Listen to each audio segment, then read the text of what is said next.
You want to live and you want to love, and you will walk across any territory and any darkness, however dangerous, to take the one hand you know belongs in yours. The part we're going to be emphasizing and discussing tonight is that last bit, walk across any territory and any darkness. And this poem is really evocative of the emotional territory of what happens in intimate relationship. And we're going to start tonight by defining what we mean by connection. It's such a powerful force. You'll walk across any territory and any darkness. There is such a power when two people come together in this way. And I think when we talk about connection, people put their own meaning into that word. We all kind of nod our heads as if we know, and we all agree on what that is. But I think it's really important to stop and describe what it is. The experience of connection happens when you can see yourself being seen, when you can hear yourself being heard, and when you can feel yourself being felt. It's a full embodied experience. That's a lot different than just knowing you're being seen, knowing you're being heard, and knowing you're being felt. To have a communion of seeing yourself being seen, feeling yourself being felt, and hearing yourself being heard is a relationship. And this, in the initial phases of relationship, this is the best part, right? So as you are coming together, your eyes meet across a crowded room, as you are coming together and those sparkles and that magic is happening, and you are coming closer and you are coming closer, that magic is just incredible. Why is it so easy then? Right? Why is it so easy? We talked all night. How many times have we hardly slept? We just talked and talked and talked. And now we hardly talk at all. We talked and we talked and we talked. Everything seems so easy. We were so excited about making sure that we have everything in common, that we celebrate any little nuance of commonality. I remember I was at a party once, years and years ago, and I saw these two young people just seeing each other across the room. Their eyes met and they're just all full of that sparkle. And she had, at some point in the conversation, she said, yeah, and I went to high school. And before she finished her sentence, he jumped in and said, really, so did I. I thought that was hilarious. And so we come together, and all of a sudden, at some point, we hit a wall where it feels like we just can't go any further. And it's such a painful part of the process of coming together and coming together and coming together. And the thing that we want to start with here tonight is that is actually part of the process of coming together, is hitting that place where all of a sudden it feels like everything stops. And how that place acts itself out is going to be very unique to you. We're going to talk about some of the patterns that we run up against in this place. It might mean you're fighting. It might mean that you're just distant. It might mean you're blaming each other. Who knows what it is? But it feels like the magic disappears and we can no longer reach each other. In Eastern Sanskrit, a soulmate is not one where it's just sailing off into the sunset together. It's not just comfort and bliss. A soulmate is actually there's turbulent passages that are necessary on a relationship's evolutionary cycle towards its own enlightenment. And there's crisis that is one of those passages where in the Western world, we usually interpret crisis or difficulty with it's time to discard it or find a new one. This obviously isn't the right place to be. And this is a time to end relationship. In our work, in most cases, it's a time to begin the relationship. And we'll talk a lot more about what that means, of what wants to start there as opposed to what wants to end.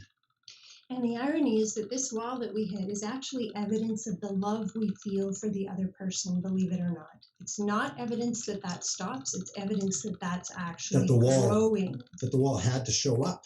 How come?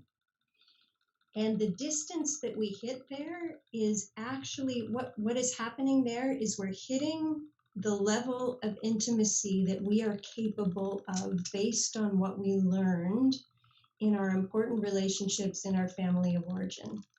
So that place where we hit, despite the fact that your growing up environment might look very different than your partner's, the degree of closeness that was allowed or that was familiar in that environment will be the same for both partners. You both have the same level of understanding of how close / how distant you need to be together. You are who you sleep with. All righty. So none of these problems get activated in relationship until the other person becomes important. Once another person becomes important, once we come close, all of a sudden they're becoming more central, more important. We can see our lives together. We're starting to live our lives together. Once that starts to happen, the other person has power over us. We have a mortgage, we have children, they become important. Initially, those early stages, it's so easy. We don't have anxiety because there's nothing really at stake yet. The more you invest in another human being where your lives are completely overlapping each other in virtually every which way, one little alteration of the other can really dramatically impact you. That's the blessing of relationship. It's also the curse. Because as soon as they become important, that means memories come up, fears show up. This person has power. What are they going to do with it? What did the last person do with it? What did my mother and father do with it? I don't want them to have power, even though they do. I don't want to want. I don't want them to know I want, even if I do. I don't want them to know they have power, even if they do. I don't want them to know the depth of my love for the other, even if I do. I'm getting a little message that we're having some weird rattle, and I have no idea what it is, but I'm not hearing it on this end. I think end. we need to be quiet and be still. Maybe Okay. We're making something rattle here. All right. So here is what we have to understand about how this comes to be.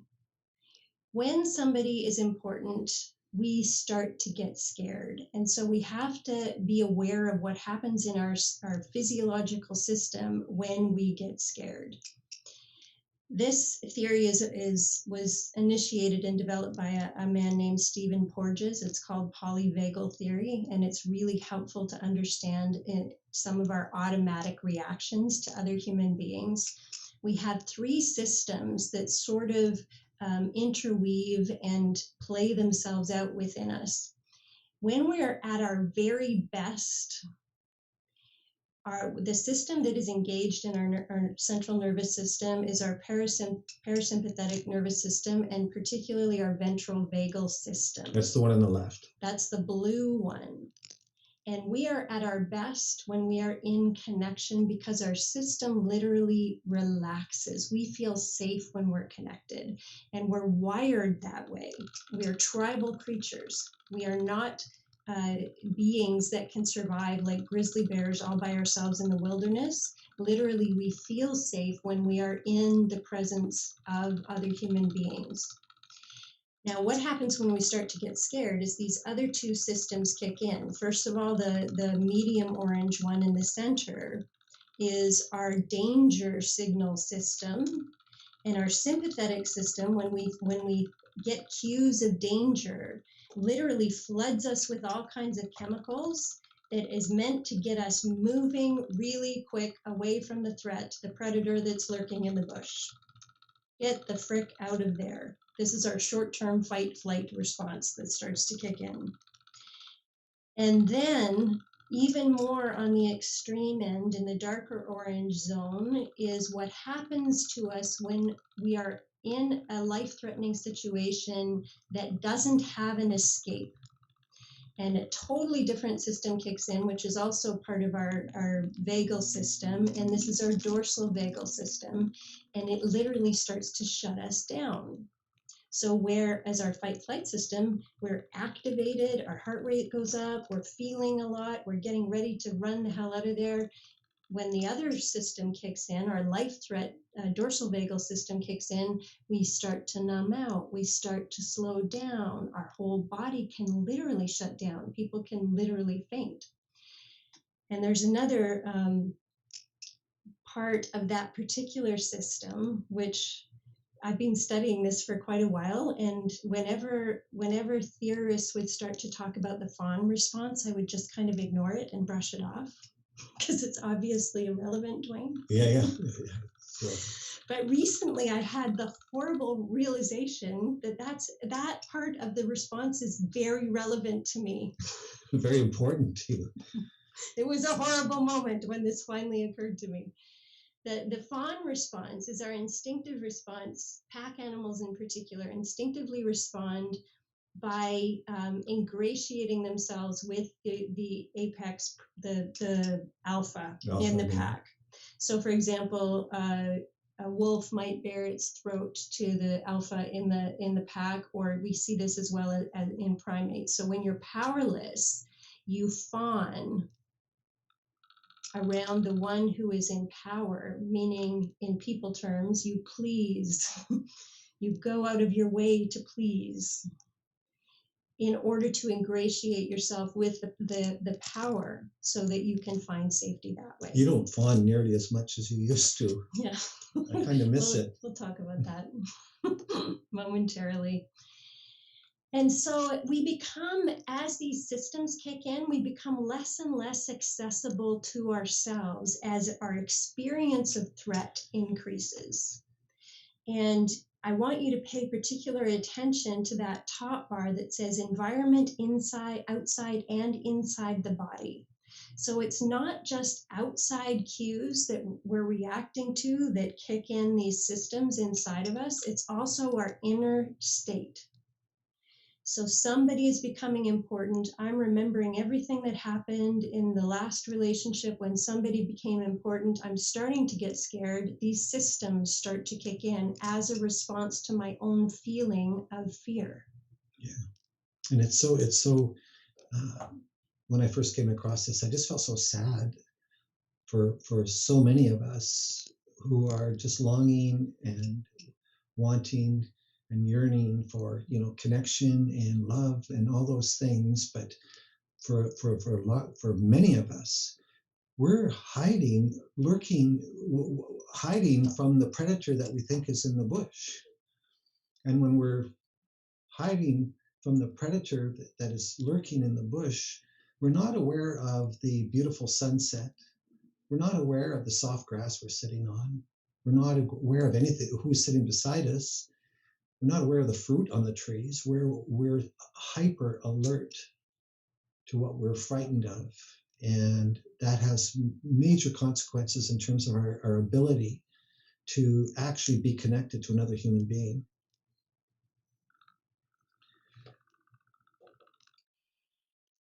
So these systems are adaptive and helpful when you are fleeing a predator in the bush, but they are not helpful in your intimate relationship dynamic. In our intimate relationship dynamics, what tends to happen is that these systems are activated and then we activate each other. This is then what starts trading off between us in our relationship dynamic with each other. So I might freeze and please. Duane might fight and flee. And away we go in this self-reinforcing cycle between the two of us. And part of my recent horrific revelation for myself was that I think that I, certainly in the past, and I think many other people, mistake the numbness that can be associated with the dorsal vagal response with calm. And that freeze and please, I think many people get stuck in that sort of numb, distant place that's associated with that fear-based response. Again, fear-based because the person has become important. So this is we often talk about the pursuer distancer dance. This is a slightly different way of conceptualizing that. Mm-hmm. Fight, fleer, that system is activated, lots of feeling, lots of activation going on. The freeze pleaser, less activation, less access to feeling, because that's literally what your system is doing. And so we're going to tell a little story. Normally the stories we tell about our relationship are those extreme moments of real difficulty where our relationship almost ended and things like that. But we're just throwing it around about what story would we tell about this. And actually, these small stories are as important as the big ones that are kind of a microcosm on a daily basis of these dynamics we're talking about being in play. So this story was about Catherine and I here at our home on a relatively normal day, and we were getting ready for the summer, and she said, "Would you repair that screen on the kitchen window?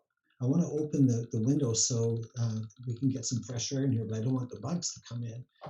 And I had all the other screens in the house were working well, and I'd repaired them. And I hadn't got to this one because it actually required a long ladder to get up to the kitchen window. So I said, fine. And I went out there and put on my tool belt and got my tape measure and got my tools and got my ladder. Why am I talking like that? I don't know. It must be your inner tool person coming out there. And so I get the screen that I had to fix first, and I climbed up the ladder, and I'm taking about 10 or 15 minutes with this thing because for some reason it's just not fitting, it's not working, and I'm puzzled, and I looked up after about 5 minutes, and Catherine is standing in the kitchen watching me, which started to feel a little uncomfortable. This is my department. I'm the fixer here, and I don't know what yours is now, so I wouldn't dare say it's in the kitchen because that's not where you hang up. Absolutely No, and I wouldn't. And I didn't, because it isn't, not even remotely. But there she is in the kitchen, and I'm having a difficult time sussing this thing out. And after about 10 minutes, she says, "Did you look over in this corner here at this part of it? It isn't quite in alignment with this other piece." And she was right. And it really annoyed me. Like that defensive part of me wanted to say, why don't you just go do it? I'll figure it. And I did. I'd say, I got it. I said, I've got it. I'm on it. And you didn't say it quite that aggressively, but somewhat. Yeah, that's true. I wouldn't, because that would guarantee trouble. I snuck it in, like, I got it, And then I said, "Do you have a tone?" And I said, "You've got a tone. Don't talk to me like that." And then I said, "I didn't have a tone, but now I have a tone." And she storms off, which was something she doesn't do very often, right? So this is the beginning scene. We're going to return to this as we go through the talk, because we're up now. We're up. The anxiety is up. We're ready. I'm ready to go. I'm ready. The fight is on. They're still having the audio issues. You know what I think it is when we move a lot? That cord moves. I bet that cord is rattling. No, it isn't. Well, no, it's not. It apparently doesn't happen unless we move, so we got to try not to. Okay, I'll try. Are we moving? Wayne, you have to try not to move too much. Next slide. Next slide. So, back to crisis being a natural and developmental part of relationship. All relationships are here to promote mutual evolution. Duane talked earlier about soulmates, what that actual definition entails. We are here to help each other grow into ourselves authentically, and we grow through connection. That is as true of adults as it is of children. And differentiation is literally your ability to maintain your sense of yourself while also being emotionally or physically connected or close to another. Right? There's two balancing life forces that we have to manage all of the time inside of us. One is this force for togetherness. Right? We are pack animals. We really need each other. We need to feel connected. We need to feel nurtured. We need to feel loved. We need to feel like we belong. We need to feel we're important. And the other is the force for individuality, to be your own sense of self while you're in relationship. And that's a really difficult dance to do depending on where you come from and what fears you have brought along with you and what your life experience has been prior to that. Because you can ask yourself this question. I think it's a question we should all ask ourselves that can be very, very revealing as we reflect on it. How close can you get to someone before you fear losing your sense of self? How much can you hold on to yourself? Have your feet on the ground. A well-differentiated person can be close without feeling they're losing their individuality. And conversely, can be an individual on their own without losing their sense of closeness to the other. You know, for some of us, the fight or flighters, we sacrifice major aspects of we to keep our me. You know, I need to be out. I need to have my space. I need to have my hobbies. I need to go into my shed in order to keep myself. And the other one can be sacrificing major aspects of me to have a we. Right? To find safety by pleasing the power is that instinctive response. Both are giving up on themselves. For the flighter, for me, that's me, I have to learn how to hold on to myself while I'm in the company of we and not have to leave we to keep my me. And she has to do the other. Yeah. I'm not going to repeat that. You have to have your sense of we when you're only with your me. And that ability to be close and hang on to yourself is key. And your level of differentiation, your level of ability to hold on to yourself and be close also has to keep pace with the growing importance that the other has with you over time. I love that.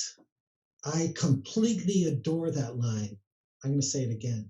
Your level of differentiation has to keep pace with the level of growing importance the other has to you. And this is the silver lining. This is the nucleus of the evolutionary process in a relationship that is necessary. As the person gets more and more important, you have to become more and more differentiated to deal with the anxiety of what happens when somebody is that important to you. And so there's a really beautiful way of describing this, what we're going to call self-validated intimacy. This is what it would sound like. I don't expect you to agree with me. You weren't put on this planet to validate and reinforce me, but I want you to love me. And you can't really do that if you don't know me.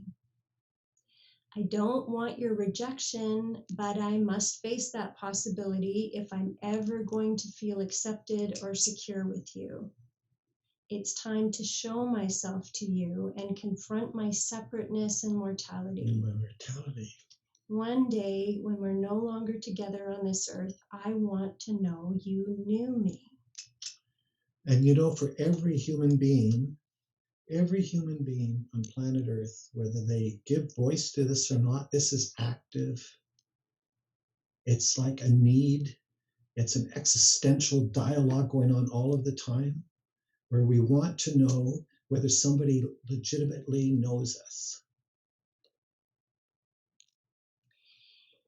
And that ability to feel yourself, to be felt, to see yourself being seen, to hear yourself being heard, that's found through connection. And connection and safety go hand in hand. Establishing safety is key. Secure attachment, which is what we're talking about, is all about establishing an underlying foundation of safety. I have a person, someone has my back. When I feel like I have a person, it allows me to be at my very best, to be curious, to be open, to be engaged, to be in touch with myself, to be in contact with you. And that underlying sense of safety, that foundation of connection, allows us to stretch ourselves, to grow, and to take risks. In the same way as secure attachment also allows a child to move through the stages of development and become themselves. Secure attachment for a child means they know they have a security base that is guaranteed. And thus, when they know it's there, they can start exploring. That's why when a child crawls off into the next room, they look back at you.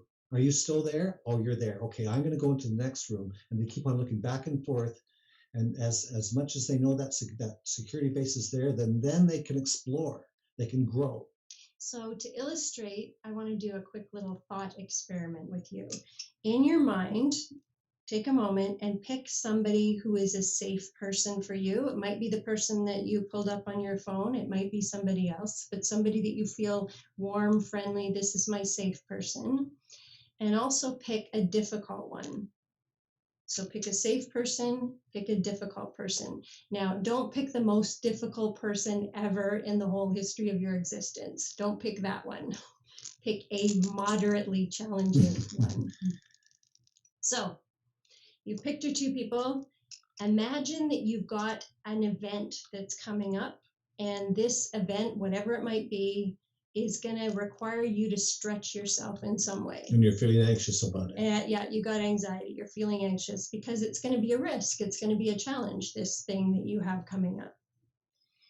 So if you wish, feel free to close your eyes to just imagine and engage in this experiment with me. So now we have arrived on the day of your event, and you're walking to your event. And on the street, on your way to your event, you run into your difficult person. And you have a little interaction with your difficult person. So just take a moment to feel into what happens in your body when you have this moment with this person.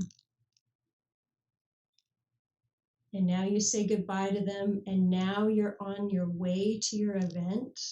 How do you feel on your way to your event? What happens inside of you? How do you feel about yourself? How do you feel about the challenge that you're about to face? Just take note. And now erase that scene, erase from your being, and take a big deep breath. If you need to give it a little shake that thing off, do that. Big deep breath. We're rewinding. And once again, you are walking down the street to going to your event, and now you run into your safe person. There they are. Their face lights up when they see you. You have an interaction with your safe person for a couple of minutes. What happens inside of your body? What do you feel? What do you experience? And now, saying goodbye, giving your safe person maybe a great big hug. You're walking to your event. How do you feel? What happens inside of you? Take note of the difference in terms of how you might relate to yourself there, and also how you relate to what's coming ahead of you. So much of our life and our time is spent on glorifying this kind of dealing with our fears and being in control and being in charge and being in defense and being separate, while sabotaging this need to make contact with our safe person and have this feeling of safety. We have to decide to go the other way. Rather than conjuring up 10 new, better ways to cope with anxiety, get more in control, become less known, all those things that we do, is to go the other way and step into the gap now. This is Clear Mind. This is our Awakening Workshop. To step into the gap, to bridge that apparent distance between the connection of safety and the territory of safety, the activity of safety, and where we are positioned with it. To enter the unknown, to go into that place what Catherine was talking about, where the relationship stops and we hit that wall we described earlier, where everything stops and you start formulating defense systems and how to survive there. To actually discard of the defenses and start walking psychically naked into that territory, welcoming whatever experience comes up, knowing that this is the fuel for the evolutionary process, both individually and in the relationship. This is what the relationship is for. This is why I am in this relationship. We're often asked the question, when do I leave a relationship that's having difficulty, that's struggling? And our response is typically after you've shown up in it. And showing up means to be a lot of things that we're going to discuss right now. But I just want to underline profoundly the importance and the significance of turning around and entering that no man's land that every part of you says do not enter. That's where the gold mine actually is. That's where everything you seek already is, and where most of us are walking the wrong way because we haven't been trained, we haven't been cultured, we haven't been raised to think that way. So stepping in, what happens the minute that you even imagine yourself getting vulnerable and emotionally close to the person that you're now feeling frightened of? Is a lot of feelings happen inside.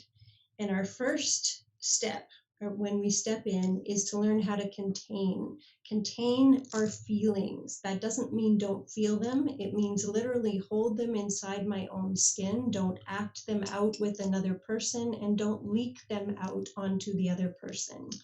Uncomfortable feelings are really key. If we're ever going to evolve as a human species, we have to learn to let ourselves have uncomfortable feelings without acting so quickly to fix them. Feelings are vital and important. And the thing to realize here is that love is also a felt experience. So if we want to feel love, we have to let ourselves feel what is getting in the way of our journey toward not love. If we want to feel better, we have to get better at feeling. Next. From that ability to feel, we then extend ourselves to the other through communicating, bringing ourselves with words, and filling that gap with ourselves, reaching out across the water, reaching out vulnerably and responsibly. And this part is key, vulnerably and responsibly. And you can't do that if you still are fixated at that wall, that other person is the problem and the solution, that it's all outside of you. That's where the action is being. You're defending or seeking the answer outside of yourself. To step in and contain and then communicate. What are you going to communicate? You're going to communicate more about what's going on inside of you, what you brought along with you, and communicate that vulnerably and responsibly and truthfully. So our first step in practicing vulnerable communication is we start by stating a positive relationship message or intention. Now, what do I mean by that? Every time that we communicate, there are two things happening. I am conveying to you something with my words, literally the content of my message. And underlying the content or the words that I am saying is a far more powerful relationship message, which is conveyed through body language, through tone of voice, and that is the emotional message. So when I say to Duane, do you have a tone? I am reacting explicitly to the emotional message. When I say to him, I didn't have a tone, but now I have a tone, I am conveying a powerful relationship message. And that, more than anything, is what we end up reacting to in each other, is that underlying relationship message. And we're both firing off the same one. You are the problem, and you are the solution. So any vulnerable communication starts by stating a positive and explicit relationship message or intention. Should be kind, should be verbal and felt. Sometimes that's easy, sometimes it's not. It's most of the time, that's the last thing you want to do. In fact, what most of us do in that spot when our anxiety is up and we're triggered, we're going to use that love we have for the other as we're going to hold it hostage. We're going to cross our arms. Right? We're going to keep it to ourselves, and perhaps I will give it back if you behave yourself, if you come around, if you admit how wrong you are. So I withhold my love in my attempt to have it. It's completely paradoxical and oxymoronic. It can't work and doesn't work. And it's the last thing we want to put into the equation, because the last thing we want to do is feel vulnerable. But I tell you, again, if you can, your level of differentiation has to keep pace with your level of anxiety or level of importance of the other, to begin to realize in that moment, I am withdrawing my love in my hopes of attaining it. How crazy is that? I have to let the other person, I have to be vulnerable enough to let the other person know, you are important to me. I love you. I care about this relationship. And there's something up here, and I want to work it out because I can't stand not to be close to you. And giving that positive relationship message, stating it explicitly in that way, gives the other person a reason to listen to anything you have to say. Why should they? It opens the other's ears. It invites. It's in that, one of the tools to use, or rules we play by, is using I statements when communicating that experience. It's far more impactful to say, I am really touched by you going out of your way to plan our weekend, versus thank you for planning our weekend. And that's this second step of this, which is taking ownership. Essentially, we're finding ways to communicate that I am taking 100% responsibility for myself in my communication with you, using I statements. I am touched. I am grateful. I am proud. I am impressed. You are important to me. Making it personal. And that in and of itself, never mind if you're trying to have a difficult conversation, even that in and of itself is vulnerable. Just saying I love you. You can imagine in any situation being able to always inject that piece into whatever you're dealing with. So when we're talking about attachment here and security, safe security, You're always reminding the other, I'm taking care of that too. Right? No matter what's up here, this is not negotiable. I'm not going to withhold this. I'm not going to barter this. I'm not going to play with this. I'm not going to withhold this. I'm not going to use it as a weapon. I am going to let you know, no matter what is up here, I'm available for understanding and hearing you and understanding what's going on here. And I'm going to be vulnerable and real with whatever we're dealing with. And taking ownership of your experience also means separating the facts of the situation from your interpretation of it. Very important. So you use I statements to convey your experience or interpretation, and you separate that from the facts. I feel deflated because, so when you don't empty the dishwasher, fact, I feel deflated because I then decide it's my job to empty the dishwasher and I'm feeling really overloaded. And that statement, again, we should start with the positive relationship intention as well. Mm-hmm. But that's the difference between separating the feelings and your interpretation from the facts. And incidentally, I feel that you is not an I statement. I feel that you're an ass is not an I statement. No, not an I statement. So under taking ownership is be accountable, which means essentially taking something in the interaction that you're trying to speak to and owning that and apologizing. There is always going to be something that you can be accountable for in any interaction. Whether that's with someone that you're really close with, or even somebody at work or in your family, it doesn't matter. If you're in your reactivity, where you're making some other the problem or the solution, and you get reactive and you start charging them with manslaughter for jaywalking, something happened. But what is all this other stuff I'm popping into it, and judgments and overreaction? I got to clean that up. That's not negotiable. And you don't have to take a workshop in order to communicate like that to somebody.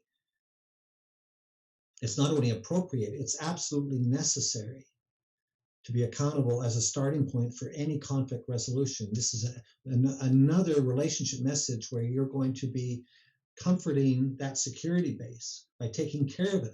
You will know that I am accountable when these things happen between us. Finally, under this section, we have to be willing to be wrong. Does not mean that you are wrong, but you must be willing to be wrong. If you can enter a difficult conversation maintaining your position of being willing to be wrong, you are going to stay open and pay attention to what your partner actually has to say there. It will alert you to pay attention to what you don't know instead of just in your brain recycling what you think you do know over and over again. And in that, you will learn something. You will learn something about them. None of us know everything. Shocking. We don't. We only know a portion, and particularly when we're upset and we're anxious, we know even less. More, we're looking for the predator in the bush. And you're going to keep pointing that out and eliminating everything else. And so we're not available for any new information. We're not trying to sort something out when we have to be right. We just want to be right. And finally, on the spectrum of vulnerability, our last piece, which ought to absolutely be part of your intimate partnership communication style, is be transparent. And literally this means revealing yourself in an emotionally naked way, including your human flaws. This should feel more like a confession. And the previous step, the accountability, should feel more like an admission. This is more like a confession. Here's where I'm going to let you know about all the different things that have contributed to my reaction to you that existed before I even met you. Who are all the other people I'm reacting to here that aren't even in this room? But that's who I'm talking to. and sorted out all those experiences, but now you're going to be responsible for all of them. So to finish the story, so Catherine storms off.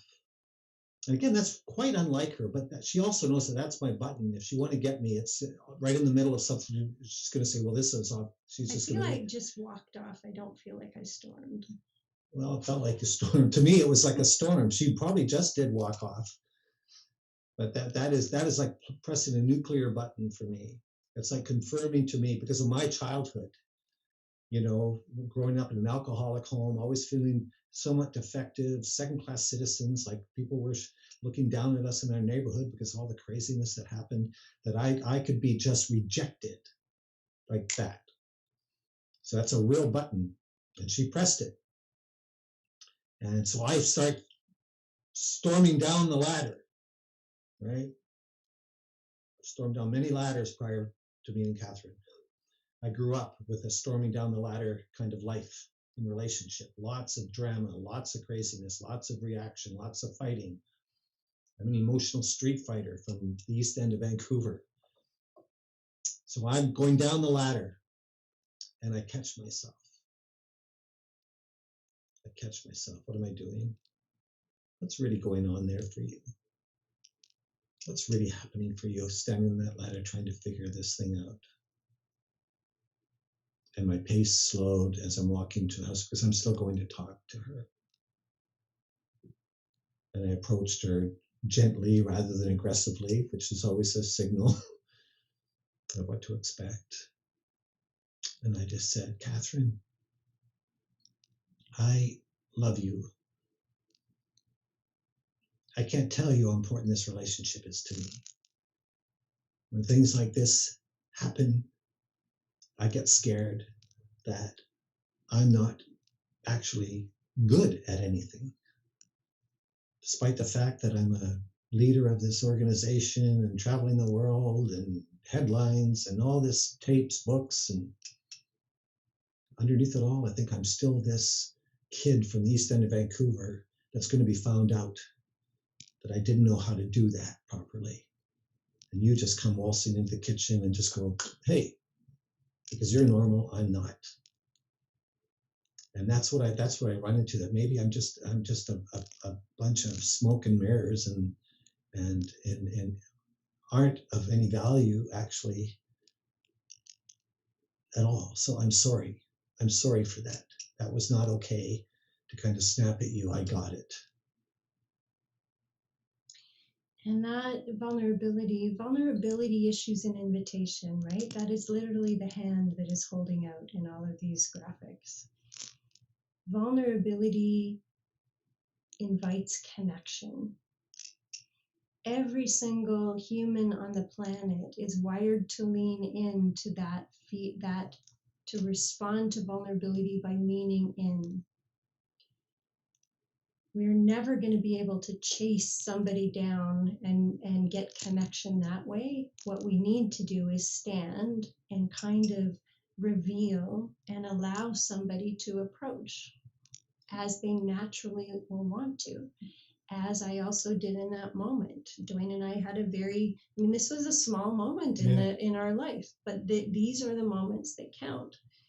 And I said, I really love you, and you have tremendous value to me for just being you, not for fixing the screen necessarily, although I appreciate the fixing of the screen, but you are the one that has value for me.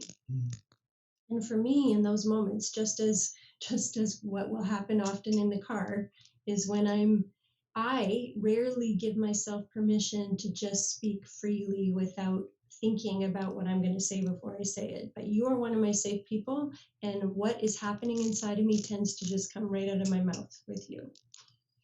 And so in those moments where I say something that I'm just thinking without filtering it at all, sometimes when you react in the way that you do, it feels quite shocking for me, because it reminds me of my history with my friends on the schoolyard, where all of a sudden I would do something, it would be inexplicable, right, and I'd be kicked out. And the more we confess to each other, the more we're going to know that. So that when she says, when I react like that, because in the car, I will, she'll point out somebody's crossing the street two blocks away. Because I notice. Right. And that other part of me is, well, I think I see that person. Do you think I'm blind? That I know what that touches in her. I know what that touches in her.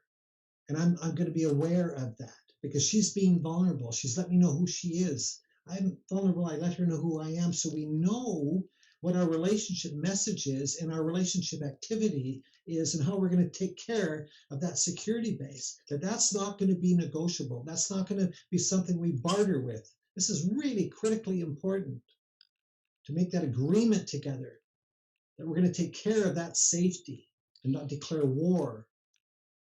And so stepping into that vulnerable state,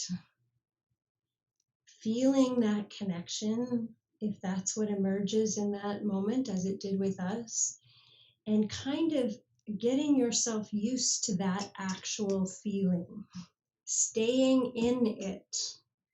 Because often when we have these moments, we'll have this little moment of connection and then, oh, we better get back to where we're used to. Staying in it to let our bodies get used to what that actually feels like, staying in that. And this means also it just in terms of when do I leave a relationship again after you've shown it up in it. It's not a one-time deal. Stay in, keep practicing, do it all for a period of time. Give a negative interaction pattern a chance to shift because it's never going to happen just in one shot. When do you leave a relationship? After you've shown up in it. You could imagine in this situation with the screen, I could have gone the other way and it could be start of a whole theme in our relationship. I could go to my friends. I could go to my therapist and say, I don't know how much I'm going to put up with this stuff. She's a control freak. I can't turn around with her, her telling me what I did right and I did wrong. And I think I've had enough of this. And so I can do that, or I can show up. I can show up by bringing myself and who lives underneath all of this into the relationship for her to know me. That takes a lot of courage. It feels like a huge risk to do what nobody trained me how to do interpersonally in my family of origin. And when you do that, you are evolving yourself. You are being different. Oh, you just turned off our camera. Oh, there we go. How come it won't come back on? I don't know. Try again. Okay, should we just keep talking, I guess? I'll just keep talking. You can all see the PowerPoint, even if you can't see my camera. I'm trying to click my camera on, but it's not coming on. Oh, it's switched to light. It'll come on then. Sure. So stay into that, in that experience. Get used to what it actually feels like. Be different, even if the other is being the same, because you are evolving yourself anyway. Especially when the other one is being the same. Yes. And look around. I love this part. I'm serious. This is the new world. It's actually just the real world, but it's going to feel like the new world. Stay in, step in, stay in. Don't just pop back out. Stay in, let it keep opening up, opening up, opening up, and then open your eyes. Who is this now in front of you? For me, is Catherine just a punitive, controlling? You haven't done look around. Oh, I'm sorry. You're still in stay in. Okay, we're going to go to look around. There we go. Look around. Step in, stay in, and look around. Have a view that maybe no one in your family of origin that preceded you has ever taken a look at. Maybe you're going to be the first. Or you're going to show others how to do this. Look around. For me, is Catherine just going to be a representative of the world judging and condemning me for the defective human being that I fear I am, I'm stunned at how she turns into that kind of frozen, hard creature into an angel. That's weird how I do that. I'm so talented. Well, it's stunning. I don't know how you do that either, but It's it's weird. keep doing it.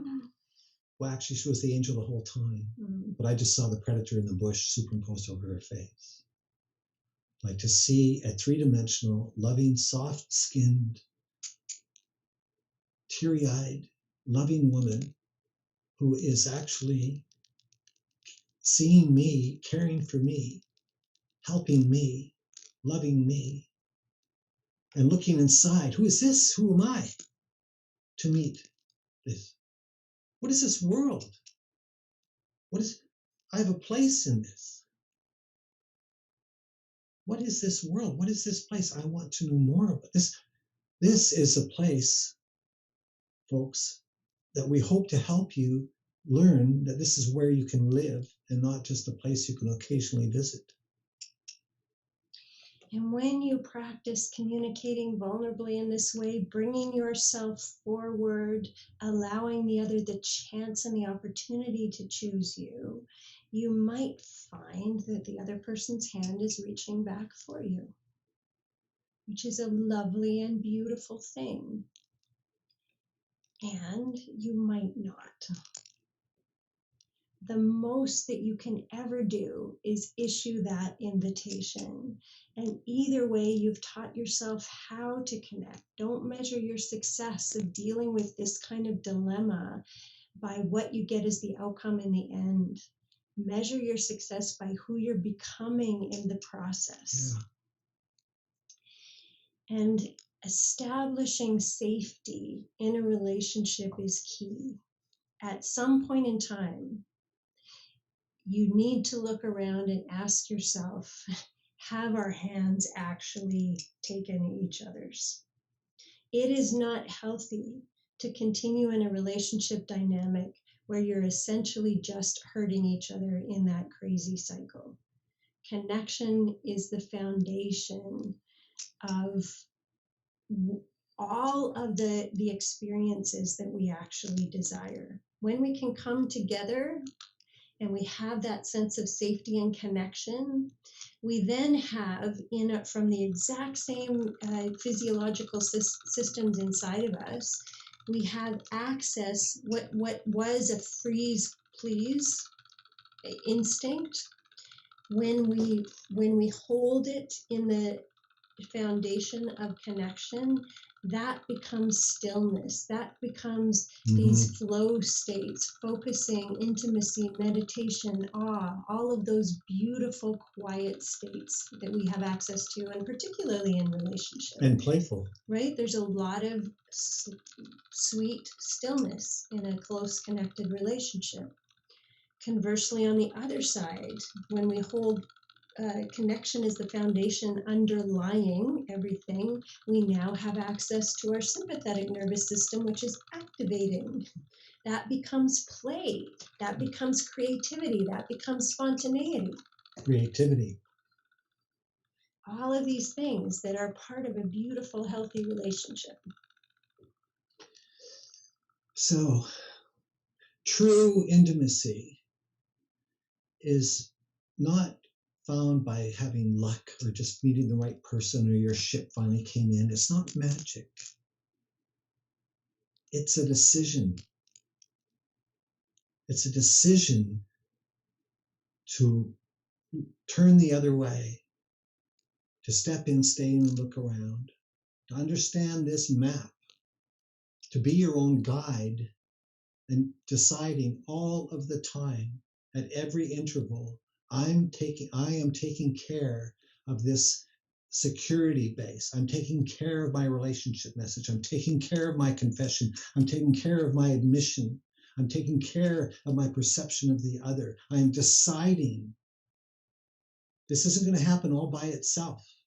Your level of differentiation has to keep pace with your level of how important the other one has become to you.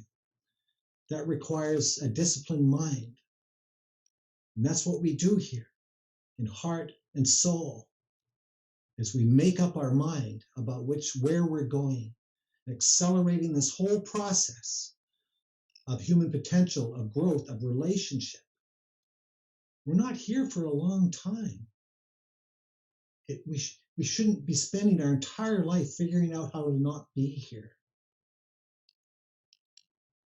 One moment can change your life of seeing something you've never seen before, experiencing something you've never experienced before. That's what we do at these workshops. That's what we do.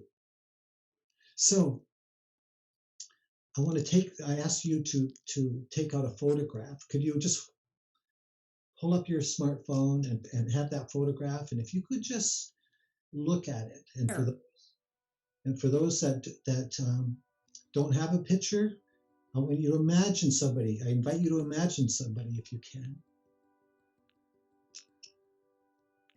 And just look at that picture. And if you've got your eyes closed and imagine one in your mind, just focus on that. Don't look at me, look at your picture. And as you're looking at this picture, make a decision that in this relationship, to bring with you as you step in and stay in your love of yourself to your love for the other. This is a self that can love and has its eyes wide open. And if you look at the other long and deep enough, you will see someone as expansive as the universe itself, because that's what you are. Make a decision as you look at this one to look for that. Make a decision to come from that. Make a decision to take care of that. To make your life together a testament to this universal, expansive state that is yours. It is your natural right, and it is your home.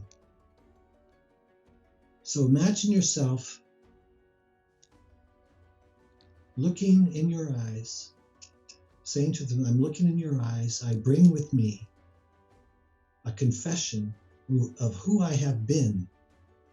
And I am willing to say, I am so, so sorry for keeping this away from you for so long, this love.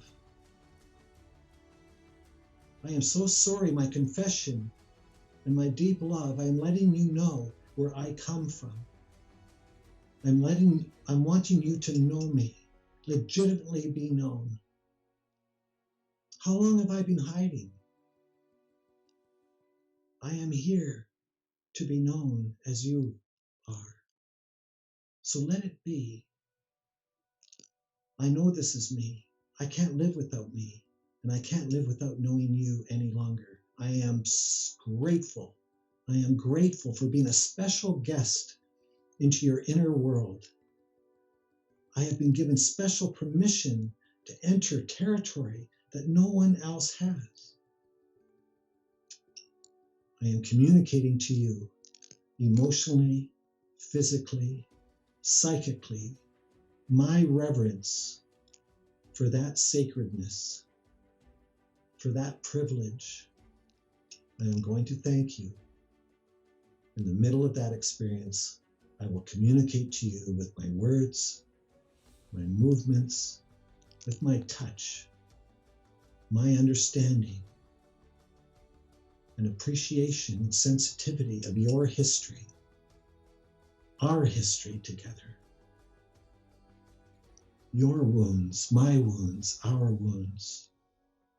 What we have been through together, our dreams, our life, your life. I communicate that I am here to help instead of harm. That I'm going to be a soft place for you to rest. A solemn vow that I'm going to be a soft place for where it is difficult. For I have power. I will use it wisely. I decide and move slowly now with grace. All my thoughts, all my movements, all my actions. I take my shoes off. I bow. I decide to honor that sacredness in every aspect of our life together. Feel ourselves being felt, hearing ourselves being heard, and seeing ourselves being seen.